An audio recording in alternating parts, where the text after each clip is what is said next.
ബഹുമാനപ്പെട്ട അധ്യാപകരെ, സ്നേഹം നിറഞ്ഞ മാതാപിതാക്കളെ, പ്രിയപ്പെട്ട കൂട്ടുകാരെ, നിങ്ങൾക്കെന്നെ നമസ്കാരം. എനിക്ക് അനുവദിച്ച ഈ പരിമിതമായ സമയത്തിനുള്ളിൽ എൻ്റെ സ്വപ്നം യുദ്ധമില്ലാത്ത ഭൂമി എന്ന വിഷയത്തെക്കുറിച്ച് ഏതാനും ചില വാക്കുകൾ നിങ്ങളുമായി പങ്കുവെക്കാൻ വേണ്ടിയാണ് ഞാൻ ഇന്നിവിടെ എത്തിയിരിക്കുന്നത്. കൂട്ടുകാരെ, യഥാർത്ഥത്തിൽ യുദ്ധമില്ലാത്ത ഭൂമി ഉണ്ടാകുമോ? ഈ വിഷയത്തെ നമുക്ക് രണ്ട് ഭാഗമായി നിരീക്ഷിക്കാം. ഒന്ന് ചരിത്രം, മറ്റൊന്ന് ആധുനികം അഥവാ വർത്തമാനകാലം.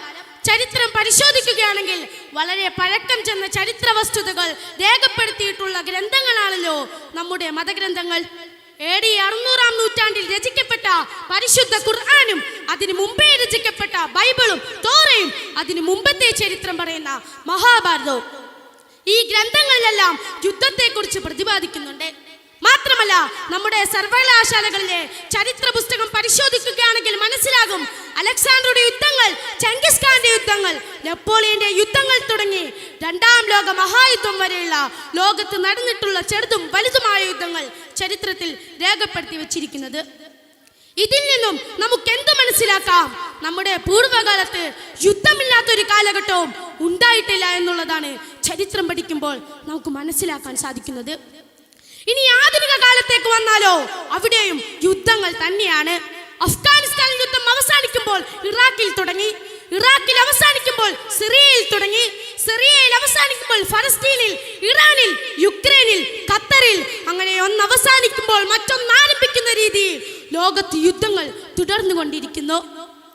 എന്താണ് ഇതിന്റെ പരിണിത ഫലം? എല്ലാവരും പറയുന്നു യുദ്ധം എല്ലാം തകർത്തു എന്ന്. യുദ്ധം എന്താണ് തകർത്തത്? കുറച്ച് ആശുപത്രികൾ, പാഠശാലകൾ, പാർപ്പിടങ്ങൾ, അങ്ങനെ വളരെ കുറച്ച്. യുദ്ധം തകർക്കുന്നതിനേക്കാൾ കൂടുതൽ സൃഷ്ടിക്കുകയാണ്. യുദ്ധം ശവങ്ങളെ സൃഷ്ടിക്കുന്നു, യുദ്ധം വിധവകളെ സൃഷ്ടിക്കുന്നു, യുദ്ധം വിഭാജനെ സൃഷ്ടിക്കുന്നു, യുദ്ധം അനാഥരെ സൃഷ്ടിക്കുന്നു, യുദ്ധം വികലാംഗരെ സൃഷ്ടിക്കുന്നു, യുദ്ധം മാറാ രോഗങ്ങളെ സൃഷ്ടിക്കുന്നു, യുദ്ധം പേടിസ്വപ്നങ്ങളെ സൃഷ്ടിക്കുന്നു, യുദ്ധം മനോരോഗികളെ സൃഷ്ടിക്കുന്നു, യുദ്ധം ദരിദ്രരെ സൃഷ്ടിക്കുന്നു, യുദ്ധം അഭയാർത്ഥികളെ സൃഷ്ടിക്കുന്നു, യുദ്ധം നിരക്ഷരരെ സൃഷ്ടിക്കുന്നു, യുദ്ധം വേശ്യകളെ സൃഷ്ടിക്കുന്നു. യുദ്ധം സൃഷ്ടിയാണ്, സംഹാരമല്ല. അപ്പോൾ യുദ്ധമില്ലാത്ത ഭൂമി എന്നുള്ളത് വെറും ഒരു സ്വപ്നമായി അവശേഷിക്കുമോ? നമുക്ക് യാതൊരുവിധ പ്രതീക്ഷയുമില്ലേ? ഉണ്ട്, ചെറിയൊരു പ്രതീക്ഷയുണ്ട്. മുമ്പത്തേക്കാൾ യുദ്ധങ്ങളുടെ എണ്ണം കുറഞ്ഞു എന്നുള്ളതാണത്. ഒന്നാം ലോക മഹായുദ്ധവും രണ്ടാം ലോക മഹായുദ്ധവും ഫ്രഞ്ച് യുദ്ധവും നടത്തിയിരുന്ന യൂറോപ്യൻ ജനതയെന്ന് യൂറോപ്യൻ കൂട്ടായ്മയുടെ കീഴിൽ സമാധാനത്തോടും സഹവർത്തിത്വത്തോടും കൂടി കഴിയുന്നു. യൂറോപ്പിലുള്ളവർക്ക് ആ രാജ്യങ്ങളിൽ നിന്ന് വിസയില്ലാതെ സഞ്ചരിക്കാം. പരസ്പരം പോരടിച്ച യൂറോപ്യൻ ജനതയെന്ന് സമാധാനത്തിലാണ്. മാത്രമല്ല, പരസ്പരം പോരാടിയിരുന്ന കൊച്ചിയും തിരുവിതാംകൂറും പാണ്ഡ്യരാജ്യവും ചോളരാജ്യവും മൈസൂരും വടക്ക് മുഗൾ സാമ്രാജ്യം വരെ എന്ന് ഇന്ത്യ എന്ന മഹാരാജ്യത്തിന്റെ കീഴിൽ ഒരൊറ്റ ജനതയായി സമാധാനത്തോടു കൂടി കഴിയുന്നു. ഇന്ന് കേരളം മുതൽ പഞ്ചാബ് വരെ യുദ്ധം ഇല്ലാണ്ടായി. ഇങ്ങനെയാണ് യുദ്ധമില്ലാത്ത ഭൂമി എന്ന സ്വപ്നം സാക്ഷാത്കാരത്തിലേക്ക് എത്തുന്നത്. രാഷ്ട്രങ്ങൾ വിശാലമാകണം. രാഷ്ട്രങ്ങളുടെ കൂട്ടായ്മയിലൂടെയാണ് രാജ്യങ്ങൾ വികസിക്കുന്നത്. യൂറോപ്യൻ കൂട്ടായ്മ പോലെ ലോക രാജ്യങ്ങളുടെ നിരവധി കൂട്ടായ്മകൾ ഇന്ന് നിലവിലുണ്ട്. തെക്കുകിഴക്കൻ ഏഷ്യൻ രാജ്യങ്ങളുടെ കൂട്ടായ്മയായ ആസിയാൻ കൂട്ടായ്മയിലൂടെ ആ രാജ്യങ്ങൾ ഇന്ന് സമാധാനത്തോടും സഹകരണത്തോടും കൂടി കഴിയുന്നു. എന്നാൽ ലോക സമാധാനത്തിന് വേണ്ടി രൂപീകരിച്ച 193 രാജ്യങ്ങൾ അംഗമായിട്ടുള്ള ഐക്യരാഷ്ട്രസഭ എന്ന സംഘടനയ്ക്ക് ഇന്ന് ലോകത്ത് നടക്കുന്ന യുദ്ധങ്ങൾക്ക് മുമ്പിൽ നിർജീവാവസ്ഥയിൽ നിൽക്കാനേ സാധിക്കുകയുള്ളൂ. കാരണം യുദ്ധമുണ്ടാക്കുന്നവർ തന്നെയാണ് ആ സംഘടനയെ നിയന്ത്രിക്കുന്നതും.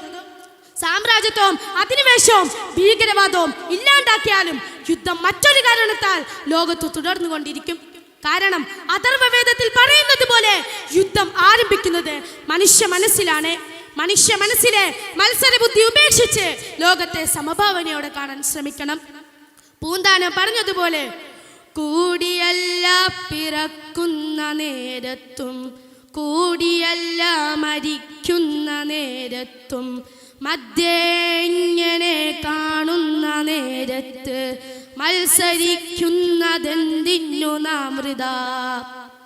യുദ്ധമില്ലാത്ത ഭൂമി എന്ന സ്വപ്നം സാക്ഷാത്കാരത്തിലേക്ക് എത്തട്ടെ എന്ന് പ്രാർത്ഥിച്ചുകൊണ്ട് എൻ്റെ വാക്കുകൾ ഞാൻ ഉപസംഹരിക്കുന്നു. നന്ദി, നമസ്കാരം.